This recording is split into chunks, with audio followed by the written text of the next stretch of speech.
year. I feel like tonight there could be more said about his militancy and his dedication to the people around the world and here in this country, and his determination to stand up against the war moves that continue and all the crimes. He stood with all the revolutionaries and all the radicals and all the anarchists and all the rebels, but most of all, he really, he reached out to everyone who wanted to change the world. At this time, we will have some more fine poetry from Mr. Daniel Thompson, our own poet laureate. Thank you.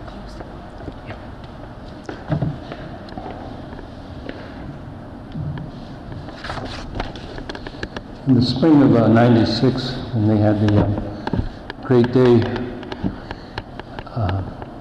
peace train came across the country, Ione had asked me to write a poem about it, to greet the delegate when they came on the Greyhound.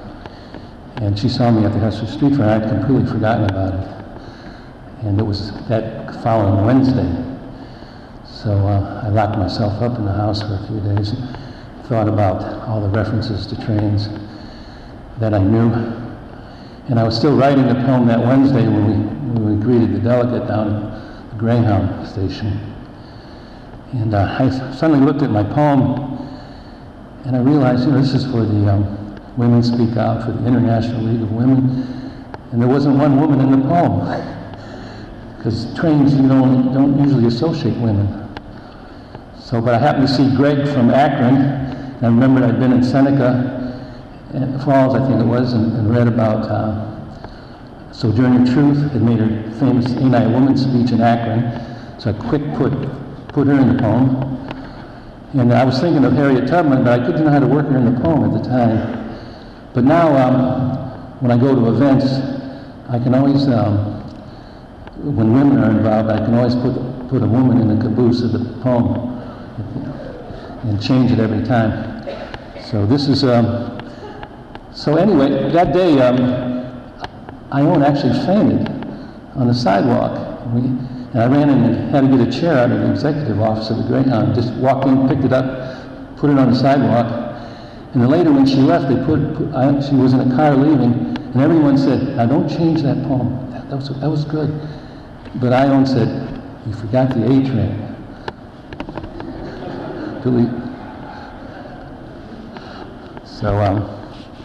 So I had to put that into it. All right. So she not only commissioned the poem, but she also helped me write it.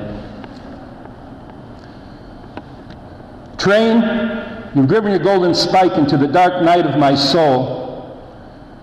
Train, you carry my death in the smoky breath of your cities. Train, you're the iron horse, the ironic force that sped up the nightmare of history, our genocidal mystery. Train, it will be a great day when this wobbly, depressed hobo poet riding the rods finds you carrying peace. Train. Mine eyes have been watching closely, train. This is now a new freedom train. A new swing low, sweet Harriet Tubman train. No high noon killers on this train. No death and internment camp counselors on this train. There's no bourgeois train. This is the Woody Guthrie bound for glory train.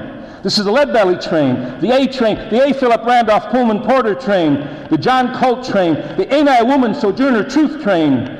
The great day in the morning, Ione Biggs, Women Speak Out for Peace and Justice. Train, train, train.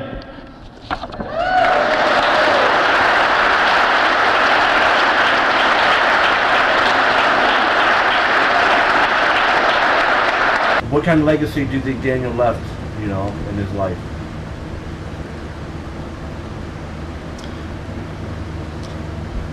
Well, that's hard to answer. I think probably Daniel is the Cleveland poet par excellence, that he somehow encapsulated Cleveland, the essence of Cleveland. So that's part of his legacy as Daniel the poet, but he touched many lives beyond the poetry world. Daniel, how are you doing, bro? And so what's up and why are you here tonight for? I got licorice in my mouth. Licorice. See how these poets are, man? They ain't faithful to nothing. West Side Market. I was invited here to read with the photography.